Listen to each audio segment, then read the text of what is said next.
Good morning, everyone, and welcome to the 2023 Dutch Grand Prix post-race Chinwag. I am a minute early. Look at that. Look at that.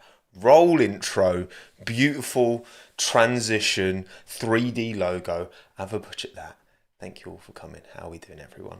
How are we doing? Hello, Geordie, Ewan, Renzi, LRT, Lennon, Techno Andrew, Christopher, Jamie, Carlos, Geppetto, Panthera, Dominic, Professor Z, Martin, Levs, Lost, Charmander, Renzi, Emily, Dimmy, Malachi, Jayant, 2009 Miles, Meow, Matthew, Oscar, Antonia, Ryan, Joran, Your Own, Ben, Philip, Elliot, Nilsey, Wake, Leon, Nasaj, Fabian, Unfunny Memes, Alex, Stefan, Daniel, Wessel, Noah, Sava, Ewan, Jaden, Socks, Infinite, Tina, Sally, Chris, Damien, Deep Sea Answering Service.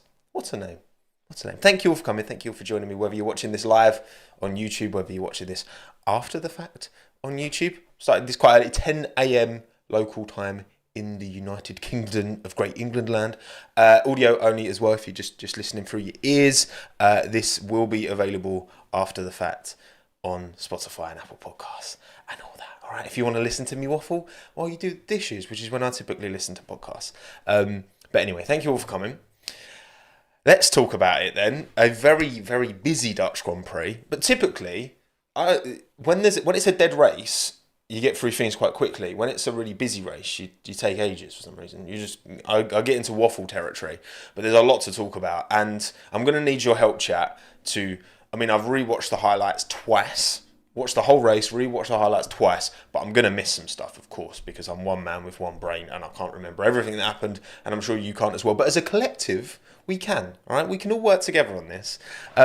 First of all, can we get a race rating out of 10? Please and thank you. What did you make of this one out of 10? Give me some numbers in the live chat, and then I'll use those as a reference to then put the poll together. 8, 9, 8. I watched the Sky Sports extended highlights, actually. I'm glad they do them. Again, if you're not in the UK, I don't think you can watch them because it's geo-blocked, but the extended highlights that Sky Sports put out are like 15 minutes long. So that's handy. All right, a lot of 8s and 9s. All right, okay. Cool. So race rating out of 10. It's either a 10, it's a 9, it's an 8, or it's a 7 or less. It's nice and simple this time. 4 options in the poll is enough, YouTube. On this occasion, typically, I'm giving you stick about only 4 options in the poll, but that's fine this time. Okay, that's all good. F1 TV also has 30-minute highlights. Really? That's cool.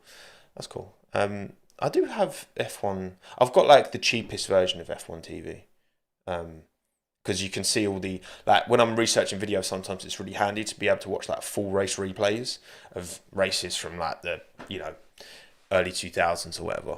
So Danny, you made it. Well done. David's here as well. Appreciate it. Soon, Yankee, soon, hopefully. We'll see about that. It's a 10 for this season standard. Perhaps Hamza, but again, this race in isolation, 5% of you are giving it a 7 or less, 43% an 8, 44% a 9, and 9% of you a 10.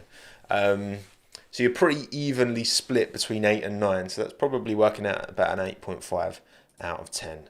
Liam Lawson is the man, my GOAT representing. Liam Lawson. Bravo, Liam.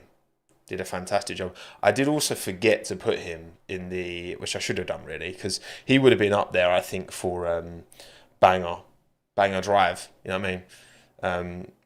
When we're looking at the bangers and clangers later, but I did forget to put him into the poll. So I'm a bit annoyed at myself for that, but there you go. I'm sure people would have used Ricardo as the Lawson equivalent, I guess. Thank you, Sava, for the 500 RSD. So much stuff happening. I also forgot or missed half the things that happened for sure. We'll get through it, Sava. Don't you worry. We'll get through it. We will get through it. We will remind ourselves as we go, okay? We will manage. So, you lot have I said the Daniel Ricciardo fan fiction? I have seen the cover, Jamie. I've seen the cover of the fan fiction, and My goodness me. Parasocial relationships are something else, aren't they? Alex, thank you for the 199. As a Pierre Gasly fan, I'm very happy. Also, morning. Morning, Alex, and morning, Pierre Gasly fans out there. It'll be at 11:04 a.m. in France. Allez le bleu. Big up Pierre Gasly. What a result, man. What a result. Right, you lot are literally completely split. 42% each on 8 and 9. I have given it an 8 out of 10. Very good race. It's between an 8 and a 9. For me, it's a little bit more towards an 8. We didn't get the... It was a shame we didn't get a wheel-to-wheel scrap at the front at some stage. Ultimately, it was a very good race. But also, I'm quite a harsh critic, okay? 10 out of 10 is the perfect race. This was a very good race. It's at least an 8 out of 10. 9. No broken trophies this time. You know what? I'm glad as well, because, I mean, that trophy... Geez, that trophy looks so fragile. That'd smash him to a million pieces, mate. It's crazy. But yeah. No, it was a very good race. Very, very good. Very happy. Lots of overtakes. Lots of overtakes, which is good to see. A bit of transition. Old Mother Nature came through. I think driver of the day, Mother Nature, I would say. Because the rain certainly helped. We did get enough rain to red flag it briefly, which was a bit of a shame. We couldn't get a standing restart as well, which I get it, I understand. And ultimately, actually, I think credit where credit is due to the FIA and the... Because, you know, we're all quite quick to on the FIA, okay, as we all are. But to be fair, I think they managed this quite well. Right, they sent the cars out when they needed to. They got the racing going when they needed to. We didn't miss too much action when it was absolutely caning it down. You could see like not only loads of water but loads of rain as well in turn one. No wonder Joe went straight on. So many drivers went straight on at turn one, and yeah, I thought they managed it quite well. You know what? It was decent. It was a very decent race, and Max Verstappen. I mean, it's even in these mad conditions. That's the thing, right? Even in these mad conditions, Max Verstappen and Red Bull Racing are able to secure the dub, and ultimately look quite comfortable throughout what was quite a chaotic race. Of course, yeah, briefly Checo got ahead. He had like 25-second gap at one stage, and then it went down to like 11, and then Max closed that gap to like 4. Within like 3 laps or something. Yeah, it was a mad race. But Max, did he ever look really in danger? There was a brief time on one of the restarts where Fernando looked a little bit close. He was a little bit better at warming those tyres up, getting some temperature into it. But Max Verstappen, what a race! What a race! Matches Sebastian Vettel's record. Matches. And you know what, right? So my video, right, when I talked about Sebastian Vettel. The unbeatable record of 9 in a row. Well, it's not been beaten yet, okay? That comes this weekend at Monza, potentially, maybe. Monza's a mad one. Monza could bring up some madness, I'm just saying. Of all the tracks that Max could take it, I don't know, I just feel like Monza's one of them that it's just like, it could go. Monza curse, maybe. I don't know. Alex Albon wins. Oh, we'll talk about him in a minute. My goodness, what a weekend for Alex Albon as well. Okay, race rating out of 10. You lot have 9's just taken it. 42% of the vote over 40 for 8. I've given it an 8. It's a very good race. Very, very good race. So, let's reflect on the race results for the 2023 Dutch Grand Prix. Max Verstappen wins. Fernando Alonso P2. Back at it again. Back at the races with the Aston Martin, which is very good to see. Fastest lap as well for Fernando, so 19 points on the boards. Pierre Gasly P3, in the Alpine. Gasly, man, Gasly in his elbows. Some great scraps with Carlos. Great scraps throughout the race. Like Gasly did what he needed to do. He had Max behind him briefly and a little bit of elbows out, but it was good. Very good from Pierre. Very good. Very happy for Pierre Gasly. Did a very good job. Perez P4.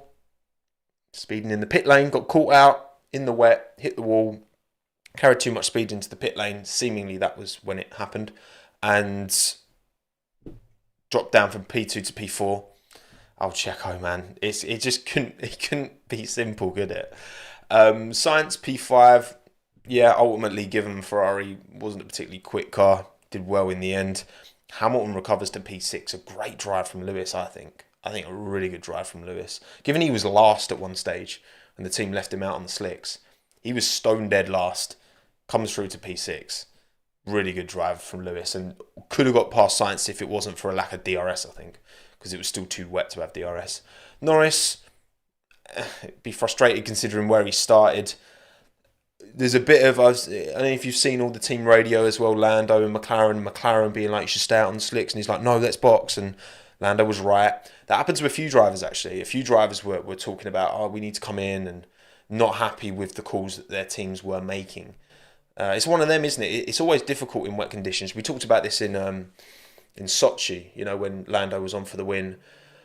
You have to listen to your team, but also you have to listen to the driver, and it's a difficult... What I would say is that Zandvoort is a much smaller track, and it's spread over a much smaller area than Sochi was. Sochi is a huge facility, and it's like quite a long track, whereas Zandvoort's all kind of closed in on itself. So you're more likely in those bigger tracks to get those pockets of weather affecting some parts of the track more than others. And maybe it's easy to say in hindsight, right? But leaning on the drivers and what the drivers are saying seems to be at this type of track, it seemed to be the way to go. I mean, Stroll wasn't happy, Ocon wasn't happy, Norris wasn't happy, like Lewis wasn't happy, like various drivers. And yes, you're right, Sava. Alex did stay on the softs. He did get all the way through. But that's because he's the GOAT. Okay? Not everyone can do that. I'm just saying, right? That is exceptional. Yes! No, you know what? I am kind of gutted, though, that Alex didn't get that P6, because that was where he was sitting quite comfortably, seemingly, up until that red flag. So, yeah. What do you mean he's not the GOAT tune? How dare you? Just because you've got Mudkip in your profile picture. I can't believe you try that. Look, different cars. Alex made it work because he's great. So Albon P8 in the end. Piastri as well. Piastri, you know what? Like Lando moving through the field. Piastri was keeping those tabs, keeping that gap between him and Lando within like a couple of seconds as moving through the field. So a good drive from Oscar in the end. Not great points from McLaren. Not terrible. Alpine outscored McLaren for once. Miracle. And then, yeah, Ocon P10. He wasn't too happy. Going on those wet tyres. Those wet tyres are just stupid. It's just a total... I know we knew this beforehand. But it's just a complete waste of time. Complete waste of time. Anyway. So there's the results. What does that do to the driver standings? Well, no change up front. The gap is now 138 points. Advantage Max Verstappen. I'm not sure, does anyone know what the earliest Max can win the title now? Because obviously Perez did pick up decent points. Well, he fourth. So he picked up, 10 points? 12 points, isn't it? 12 points for fourth? Yeah, 12 points for fourth. Is it Singapore? Okay. Singapore's the earliest he can win it. I mean, yeah, obviously it could have been Japan if Perez had scored 0, but obviously he didn't. So, classic Tommo L. Lomo moment. What else has happened here? So Science has jumped up to P5. Leclerc, Russell on the exact same number of points. Both of them didn't score anything. Gasly jumps up as well, although Ocon is in orange, I've just noticed. It's fine, doesn't matter. Audio only listeners don't need to know that. Albon consolidates P13, 15 points now. And no one towards the bottom scored. I couldn't be bothered to add 2 extra names at the bottom. So Lawson replaces Ricciardo for the sake of this graphic. Okay. Ocon to McLaren would be a vibe, you know. Piastri, Alpine, that's an alternative reality, right? Piastri, but yeah, Otmar's been messing with my graphics, you know. Otmar on his gardening leave. He's got nothing better to do than to hack into my Adobe Creative Cloud and mess with my graphics before we go live. Honestly, Otmar, stop it. Stop it. It's time to stop. And then constructor standings wise, no positional changes at all. Alpine's gap to McLaren, you know. If this Alpine pace, because look, Gasly kind of did bits, you know. Like he didn't just fully, like, obviously luck played a big part in this race, right, for everyone. But that Alpine pace was actually all right, you know. Like, I don't trust Alpine either, Charmander. Okay, I get that. I get the lack of trust. And welcome, Mohammed. Thank you for finally catching a live stream. Appreciate it. But I want to believe, man. I want to believe because I like Enstone. I like the team. I want to believe, but I also do not trust them. I feel like I'm going to get my heart broken. But yeah, Williams, good points for Williams. Very important points for Williams as well. They were on 11, level with Haas before this. Now they've jumped up to 15, and again, it's tough. It's tough for those bottom four teams to get into the points now, because you look at the McLaren pace, you look at even the Alpine pace. This race seemed to be, you know, they're kind of in a bit of no man's land at the minute, Alpine. But hey, we'll see. You know, we'll see.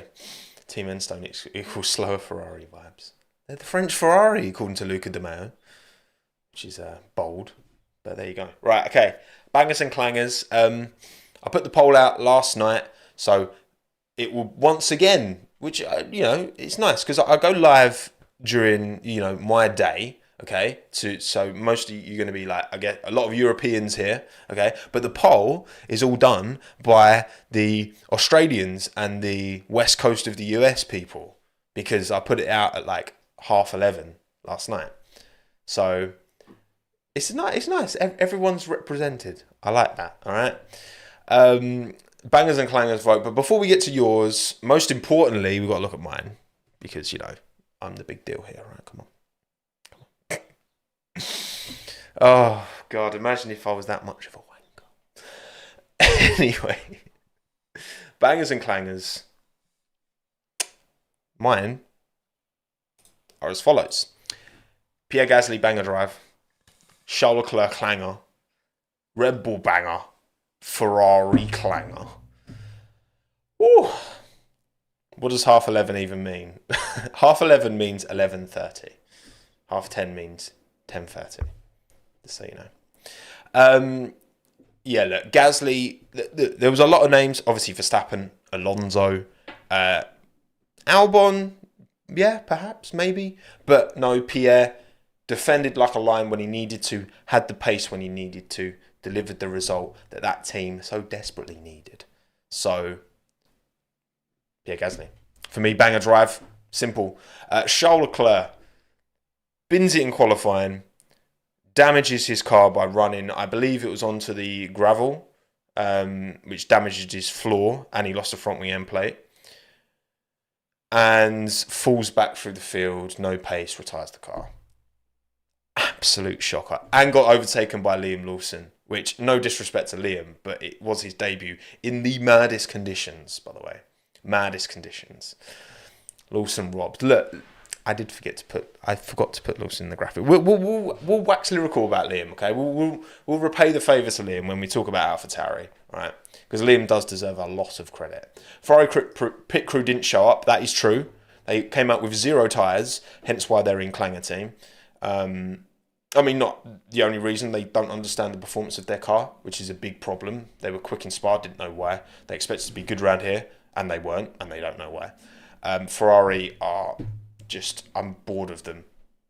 I'm honestly bored of them being so annoying. And I'm not even a Tifosi, right? I'm not even like a Ferrari fan. But even I'm just like, I'm sick of it. I can't imagine how you Ferrari fans actually feel. McLaren could have been down there as well. They potentially had an opportunity. Mercedes as well. Well, look, we'll see on your votes, because that was actually a very interesting vote for your Clanger team. Red Bull banger has to be, man. Like they didn't put a foot wrong. Like, yes, they undercut Perez with Verstappen, but I mean, cool. They want 9 in a row for Verstappen. Like, I can't really begrudge them for doing that. and they pitted when they needed to, and they made the right decision. The only thing that was a bit, I mean, putting Perez on the wets was a bit of a weird one, but he didn't get punished for it in the end. And then he made the mistake himself to drop out of the podium. So, you know, I think it should have been a Red Bull 1-2 realistically, shouldn't it? Thank you, Marek, as well, for the 100 CZK. You should rename bangers to the Red Bull Award and clangers to Ferrari. Maybe at our post-season wrap-up, you know? Maybe. Maybe. Alpine banger maximised the weekend. Perhaps they did let the Ocon side of the garage down a bit. I mean, putting the wets on was a stupid decision. Why would you put the wets on? That was crazy. And yeah, Ocon wasn't too happy. So I think that side of the garage didn't quite turn up at Alpine. But yeah, nailed it from Red Bull. Can't argue. Alonso had a terrible pit stop as well. That's true. That front left was struggling. Okay, cool. So they're mine. They're my bangers and clangers. Gasly banger, Leclerc clanger, Red Bull banger, Ferrari clanger. Yours are as follows. 1,363 of you voted. Banger drive, Pierre Gasly as well. You copied my homework. 45% of the vote. 28% for Fernando Alonso. Understandably so. Great drive from Fernando. Recovered, you know, P2 even with that shocking pit stop. Maybe had a shot at Max on the restart. He did have a bit more temp in the tyres, it seems. But ultimately, can't ask for much more than Fernando. Consistent once again. Albon, 11% of the vote. Took those soft tyres, 45 laps or whatever it was.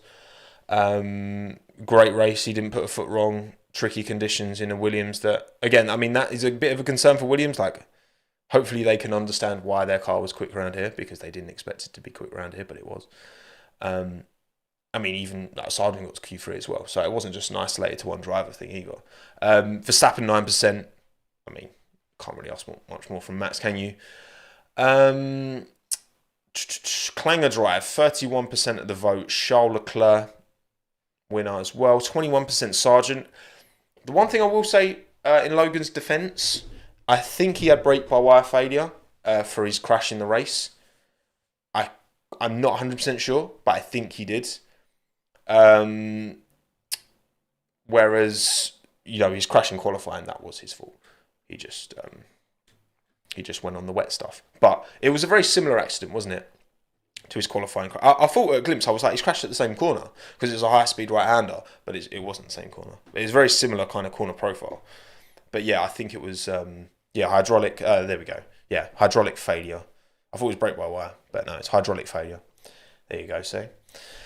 So, you know, but Sargent fell right back at the start, didn't he, as well? You know, he didn't have a very good start, and ultimately he wouldn't have got into the points anyway. He wasn't able to take the opportunity that he'd made for himself by getting into Q3, which was a bit of a clanger from him. 14% Stroll. I mean, when your teammate's finishing P2 and you're finishing P11, it's not good, is it? Stroll, I think he was a bit left out to dry, though, by the team. I've seen team radio this morning from, Stroll, you know, being like, we need to box. And the team were like, no, you should stay out on these tyres. And he's like, no, we need to box. So, feel a bit for Lance there. Maybe there was more in it for him. But ultimately, in that position, I mean, I don't know, it's difficult, isn't it? Because if you're a driver and you're like, I'm going to harpoon it into the wall, like, you just say, no, I'm coming in. I am coming in. Have the tyres ready. I am coming in. And then just drive into the pits, you know? Sometimes you got to take that into your own hands, you know? Sometimes you do.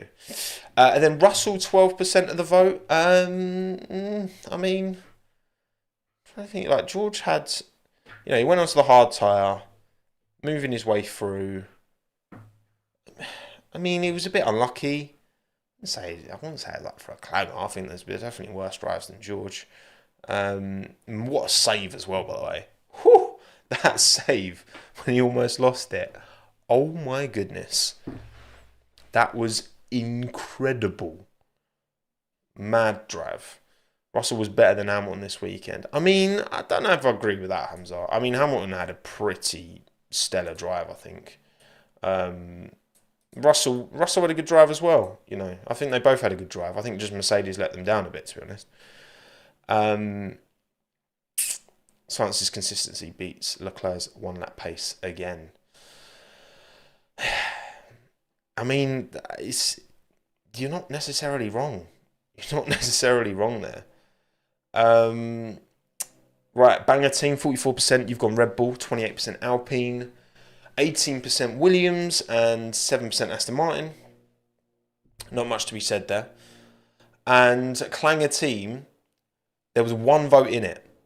1 vote in it, both with 26% of the vote, but 1 extra vote went to Mercedes over Ferrari. So Mercedes take Clanger team. Mercedes, yeah, I mean, Lewis was stone dead last. Russell, it was a bit of a mess from Mercedes. Yeah, we've talked about this before, haven't we? That Mercedes strategy operationally just aren't that well-oiled machine that Red Bull are. They're just not.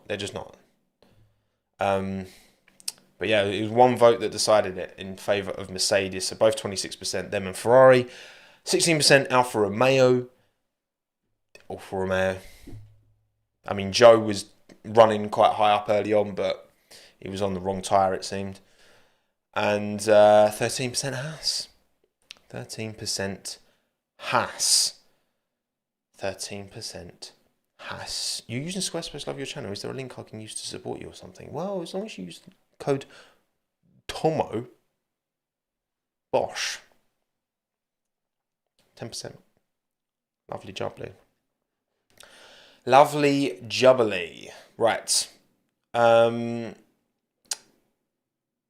it. They're your bangers and clangers. Bosch. Right, let's talk about team by team then. Team by team by team. Team by team by team. All teams. Bosch. There we go. Lovely jubbly. Williams. I'm a bit worried for Sargent. I'm not going to lie. I'm a bit concerned for Sargent. The video that I'm going to do this week is going to be about Logan Sargent. And yeah, I think that Q3, it was like, sick. Q3. A little bit pushed over. Binned it, but you know what? Starting P10. Wasn't able to capitalise in the race.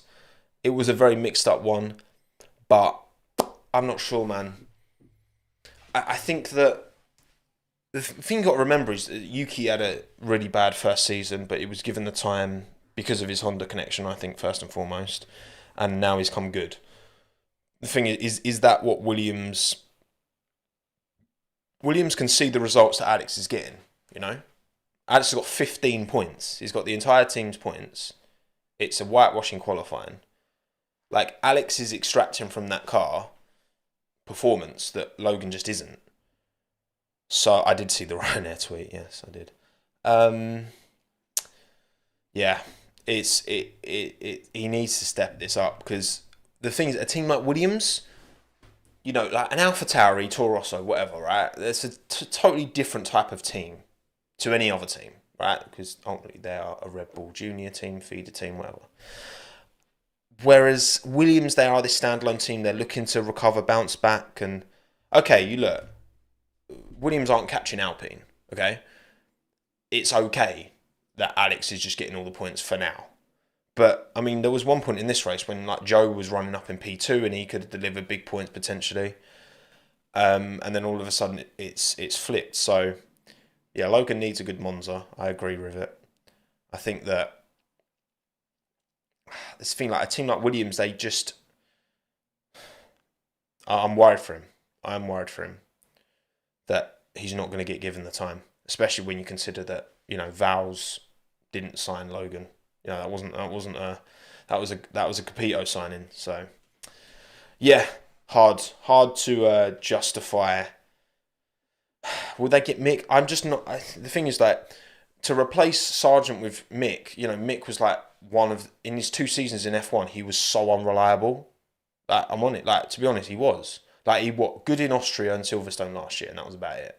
Like, Williams need like a Hulkenberg. Like, would be ideal for them. You know? Yeah, he's old, but just someone who can steady the ship and be consistent and deliver results and points and get the max out of it. I mean, Alex Palou is an interesting shout for sure. Obviously, no F1 pedigree, but a lot of pedigree outside of F1. You know, in arguably the most competitive motorsport series in the world, IndyCar. Did anyone watch the St. Louis 500 last night? I did. It's an oval, but you know what? I enjoyed it. It was quite a cool oval. It's like not an oval. It's like tighter at one end and then wider at the other. It's like a I don't know what would be that shape. Like it's like my nose. That it's tight at that end and then wide at the bottom. There you go. I really enjoyed it. And Dixon is a don. He is the Fernando Alonso of IndyCar. Okay. Oh yeah, like an egg. Yeah, that's with like straight edges. If you squish the egg, then it'd be like an egg. They don't race around ovals, they race around eggs. Okay, get it right. I'm worried for Logan, but Alex Albon, man, come on. Alex Albon. Listen, I'm so pleased, I'm so happy that he's delivering the results and the performances that I think that, you know, he's had a tumultuous career. He's had very high highs, he's had very, very low lows. But it's just so nice to see him in this environment where it's getting the best out of him. He's working with the team. I really hope he can, you know, stay with Williams, and Williams can bring this big upgrade like McLaren and Aston Martin have and be somewhat competitive. I know that's a huge ask, but that would just be sick. That was, it'd be so good. But do I think that's actually going to happen? No. Do I think if Alex wants to fight for a title and wants to fight towards the front, he can do that in the Williams? No. But he's putting himself front and centre. All he can carry on doing is keep, you know, everybody wins ultimately. If Alex keeps performing, then Williams gets more money and points. If finishing P7 would be huge for them in the constructors. Invest that money in the infrastructure that they need. And that team gets some more sponsors in by finishing higher up the track. They need more sponsors on that car. I mean, this image is from like early in the season, right? But it's still pretty bare. I mean, they got some like crypto, whatever. But like they need more sponsors, more coverage on that car. Would be unreal. But yeah, it's good for him, but I want more. I want podiums again. That's what I want. Right, Alpha Tauri. First of all, Yuki Tsunoda. You know what? I think Yuki had a good race. I think, you know, he was on the soft tyres and he held off Lando for ages. You know, which is no mean feat. I think defensively, Yuki was very good. Yes, he did get that contact, didn't he, with George? Is it the contact with George that got him the 5-second penalty, by the way? I can't actually remember. But either way, I think Yuki did a very good job, all in all. His defensive driving, yeah, it was cool. His defensive driving, apart from that contact with George, which was, yeah, on him, fair enough. I think he did a very good job, given the tyres that he was on. Difficult to make it work, but a strong weekend. It won't be remembered as such, 15th in the end. You know, it won't be considered that way, but no, I think Yuki had a strong drive. Strong drive. As for Liam Lawson, this man comes in so underprepared.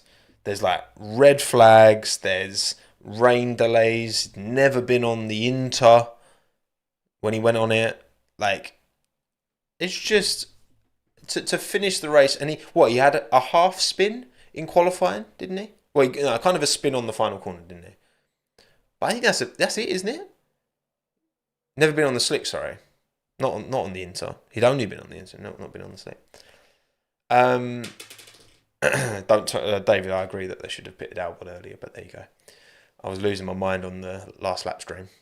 But yeah, Lawson. Oh yeah, and he got his 10-second penalty as well, which kind of, I didn't actually see that. Wasn't it like obstructing a Haas or something in the pits? But he couldn't really do anything about it. Can't really remember. So much went on in this race. But Liam Lawson, to keep it clean, when you've got other way more experienced F1 drivers binning it into the wall and going off track and blah blah blah, to have a clean weekend, man.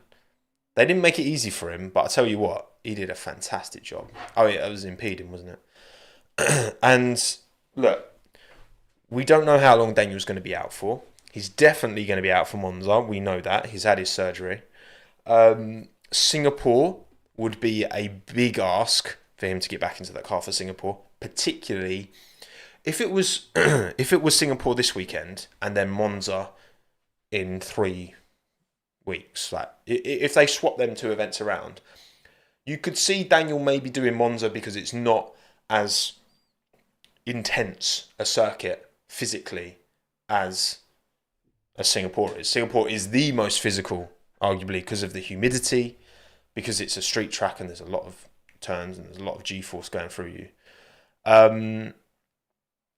So yeah, I think Lawson is at least getting Monza. He's probably maybe getting Singapore. Look, I want to see Daniel back as soon as possible, of course, right? Because I think this is a huge opportunity for Daniel to, Red Bull, Helmut Marko, Christian. Well, I mean Helmut Marko, anyways, flip-flapping on. Oh, Checo's safe for 2024. Oh wait, no, he isn't. Oh wait, yes, he is.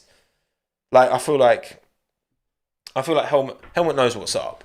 Like I think Checo's seat is not safe for next year, and I think that him and Christian have had words be like, right, you need to stop talking about him publicly because we want to try and make it work with Checo. Like it's in their best interest too, you know. Checo's a seasoned driver. He's got experience in that team now. But yeah, obviously this doesn't help Daniel's cause trying to get back into that seat for 2024 because that's of course what he wants. He's not going to want to sit in an AlphaTauri for or Hugo Boss Balls Racing, whatever it's fucking called, for another season. Like, you know, I think that it's a shame. I'm gutted for Daniel. Like, first and foremost, I'm gutted for Daniel. But I think that Lawson, this is an opportunity that he's so far taken. So far, he's taken that opportunity. Did a great job that first race. Then we'll have flashbacks the next 10 years and that race. I mean, you know what? Fair. He will. He will. They can't afford to kill Checo's car. But I mean, too much has been said already. Like, nothing's changing that. If Lawson races in Japan, he has a good chance. Yeah, I mean, well, to be fair, he's not... Super Formula, the finale's in Suzuka. So I'm not sure if he's driven Suzuka this year. I can't remember, actually. Maybe he has. Well, let me have a look. 2023 Super Formula. Let's have a look. So, yeah, the final 2 rounds of Suzuka. Oh, yeah, they have. He finished 4th. So that was round 3, was in Suzuka. So it's Fuji, Suzuka, Autopolis, Sugo. I've not heard of that track. And then Fuji, Motegi, and then back to Suzuka.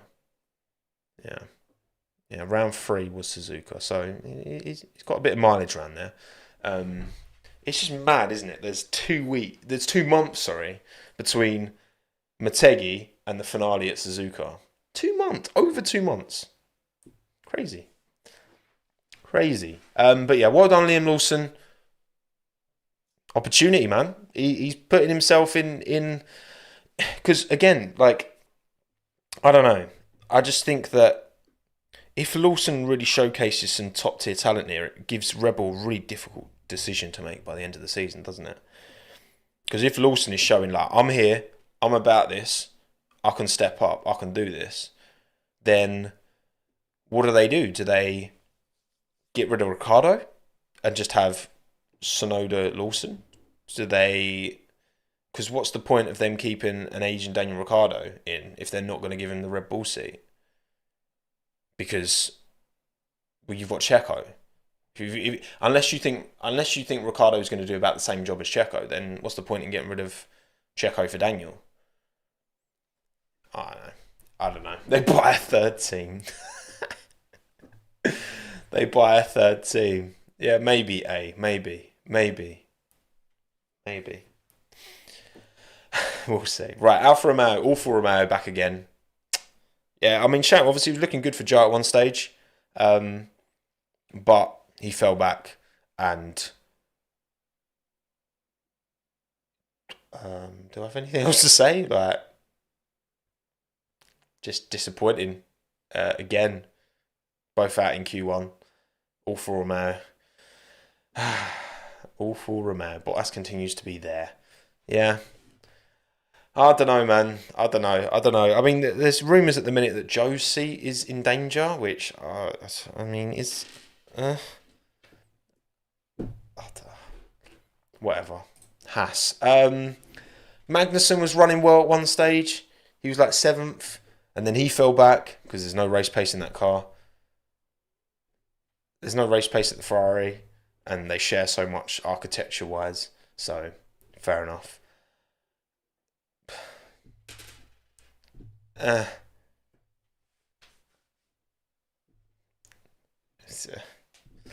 Haas. I don't know what to say. Oh, Haas. Hulkenberg was there. Got 12th, Hulkenberg, in the end. So, not too bad. That's about it. Can you tell me which live you announced the winner of the Monza giveaway? It would have been the live after I did the video. So, whichever one that was, Maxim. I can't actually remember off the top of my head. But there is a winner who already knows and sent me a really sweet video of their reaction, which was really nice. It is Hasta, indeed. And, I mean, they had two... Gunter has not played F1 Manager, okay? He's not played F1 Manager. Because if you go into a race with 2 front wings, right? If you only have 2 front wings, you're asking for trouble. You need at least 4. Because you will cop damage on a front wing. Of course you will. That is the part that gets damaged most. If you only have 2, just go with the old spec where you got more than 1. Where you got more than 2, sorry. If you can only bring 2, then leave it. Leave it at home.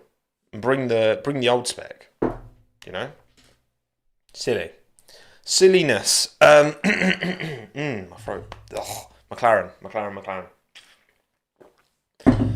Oh, it was looking good for Lando, obviously, after qualifying. Very good. Piastri kind of cocked up his lap a bit, so it wasn't looking the best for Oscar, but obviously recovered okay, P9, P7 for the two of them. Yeah, Lando, McLaren, team radio, communication, Inter's, bit of a bottle, wasn't it? Bit of a bottle. You got to think what could have been for Lando. If it wasn't for that, he couldn't get past Yuki, and then was kind of lost pace. But yeah, start was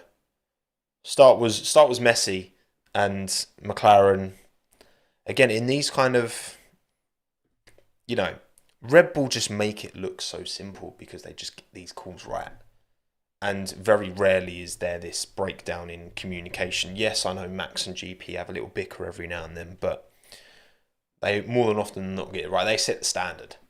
And could have been better for McLaren. Maybe should have been better if they'd listened to the driver. But it goes both ways, you know?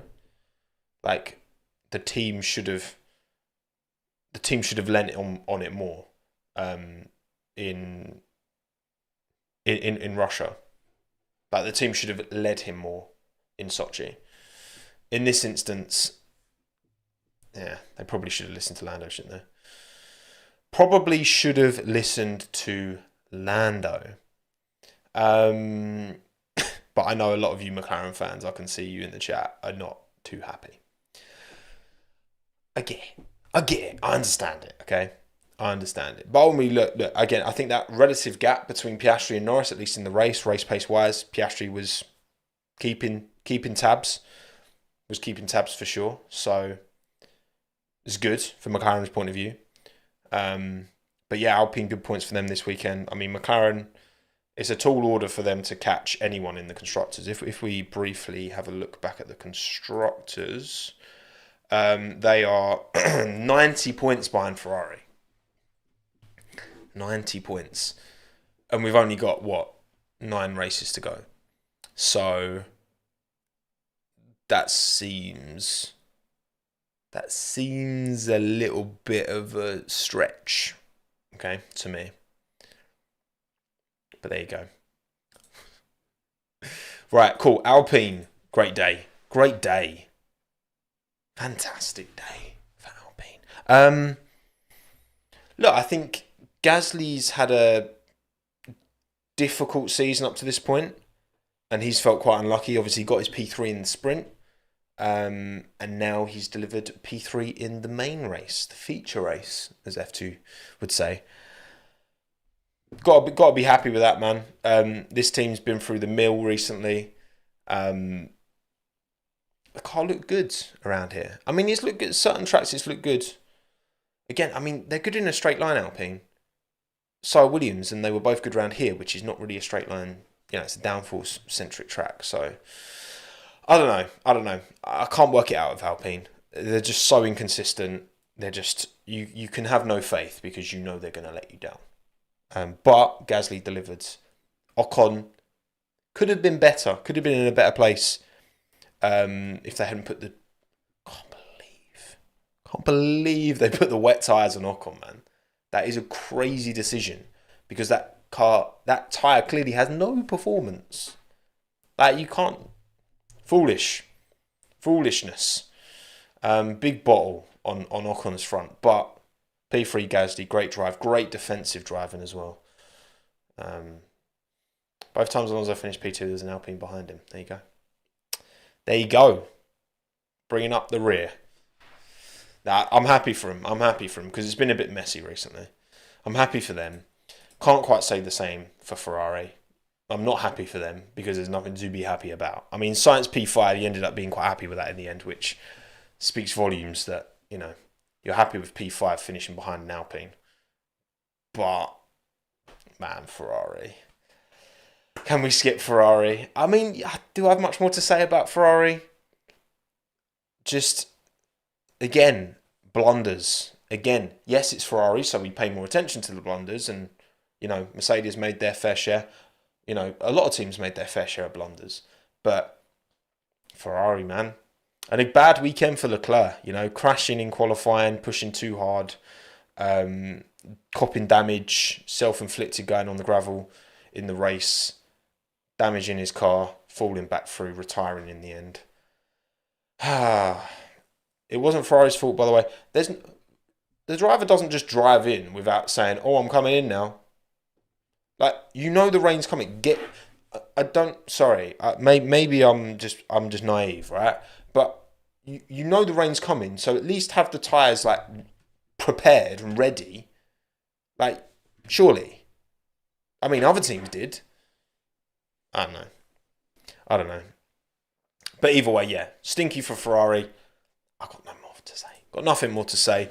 Mercedes, again, strategy-wise, but like Lewis recovering I think Lewis had a really good drive. He did have a really good drive. And ultimately, like, George, I didn't did too much wrong. He got unlucky in that, he said, racing incident with Lando, which caused the damage that eventually gave him a puncture, and then he had to retire from the race.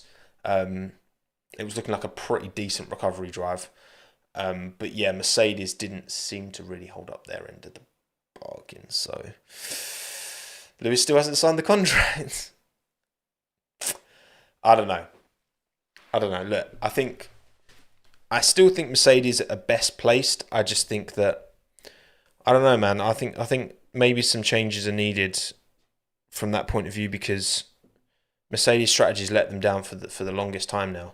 Even when they had like the best car in the hands of the best driver, you know, at the time, Lewis, like, it would cover their misgivings. And, you know, right now they've got Russell and Hamilton, two of the best drivers in the sport, and it still is covering to an extent some of their misgivings. I mean, Lewis getting P6 was a pretty good recovery, but mate, I can't believe Russell saved that. I can't believe he saved it. It's crazy how he saved that. That was mad. But yeah, it was all crikey stations in that Mercedes when he had that big snap. But there you go. No, I think Lewis will stay. I just think that he's taking his time. I mean, what's the rush, right? What's the rush? Aston Martin, again, bottled Fernando's pit stop and left Stroll kind of in the lurch a bit.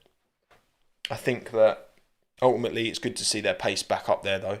I think, Fernando got, third in qualifying, which is decent. And that Max wasn't pulling a massive gap out the front. So, you know what? Yeah, good to see. Good to see. Fernando very happy at the end.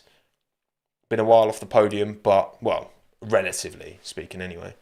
So it's good to see. Fernando was quick. You can rely. Was he fifth in qualifying? Oh, my bad. He was third at one stage and he must have fell down. I got to P3 at the start. Yeah, what a start from Fernando as well. That first lap. He sent it up the inside on the big banked left-hander. Sent it up the inside. Whew. Lovely move. Beautiful move. Yeah, I mean, what could have been for Lance if he'd got his way and pitted when he felt like they should have. Either way, it's a good recovery from Aston Martin. Good to see, because I want to see them up there. But yeah, Lance, come on, Lance, please just go quick, please. Finally, Red Bull. I mean, Max, there's nothing more to say. Matched the record 9. Amazing result. Can't argue with that. Phenomenal drive. Checo, man. It's so frustrating.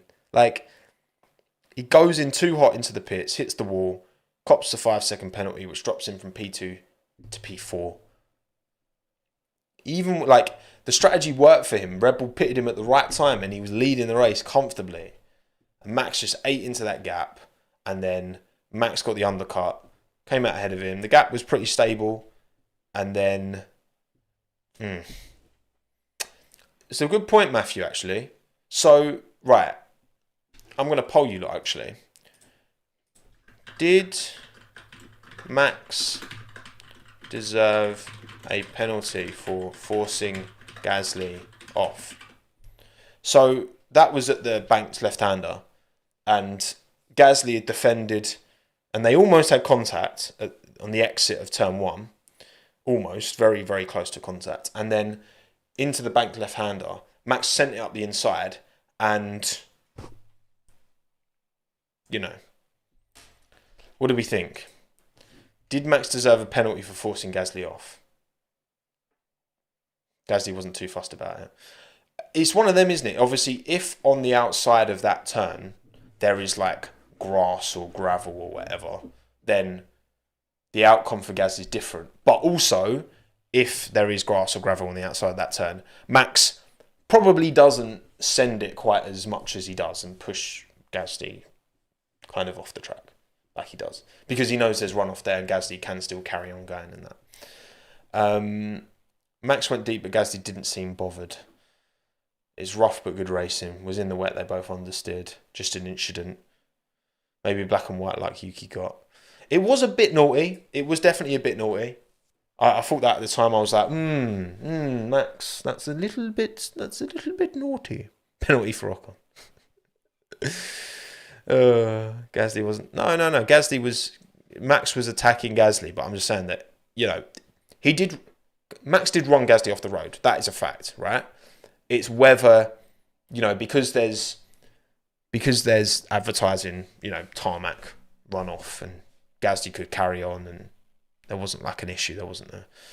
It's one of them. If there is an outcome for Gasly, like if Gasly, I don't know, goes on that, carries on wide and goes on the grass, if there is some kind of outcome, there wasn't any kind of outcome. So I think it's easy to just kind of chalk it off. And yeah, Pierre didn't seem particularly bothered either.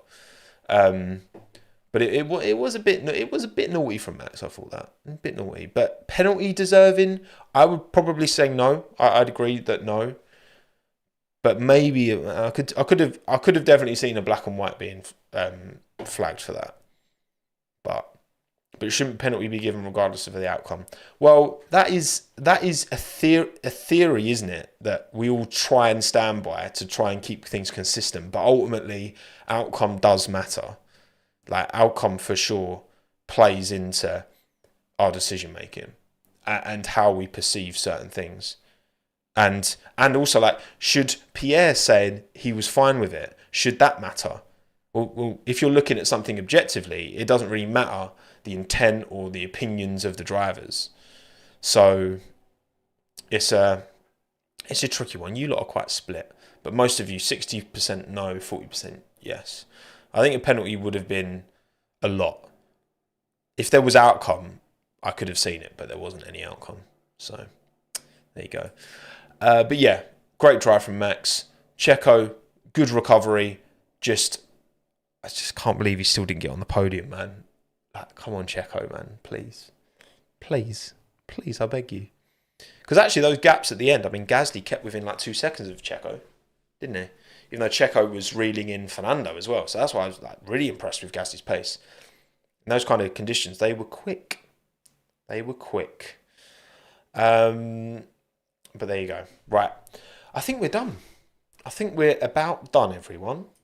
Thank you all for coming. I think, just check we didn't miss any super chats. No, I don't think we did. Excellent. Lovely jubbly. I appreciate you all taking the time. Please drop a like on the stream. If you got to this point, drop a like on the stream. And in the comments, not the live chat, in the comments, if you got to this stage, can you please put the word smint? Is that going to go into focus? Smint. There you go. Because I have some smints. It's like Sminton, but smint. Smint or Sminton, either way, right? I'll know you got to the end. Cool. Hopefully video drop in maybe Wednesday. Going to try and get it done for Wednesday. I've got a busy today and tomorrow actually, so through non-work stuff. But I'm going to try my best to get one out on Wednesday. And also, go and watch my Jaime Alguersuari video, because I did the whole live stream thing, didn't I? If you were here for the last live stream, the pre-race, I sent you to the Jaime Alguersuari video. But then the video just seemed to get nerfed by the algorithm. So I re-uploaded it, and then that's also been done terribly. So if you haven't seen my Jaime Alguersuari video, please go watch it. I beg. Because I think it's a really good video. I put a lot of time into that. But, you know, you win some, you lose some on YouTube. But yeah, thank you all for coming. Appreciate you taking the time. And I'll see you on Wednesday for my video. Thursday for the pre-race Chinwag for the Italian Grand Prix at Monza, which I'm buzzing for. Be good fun. Bye, everyone.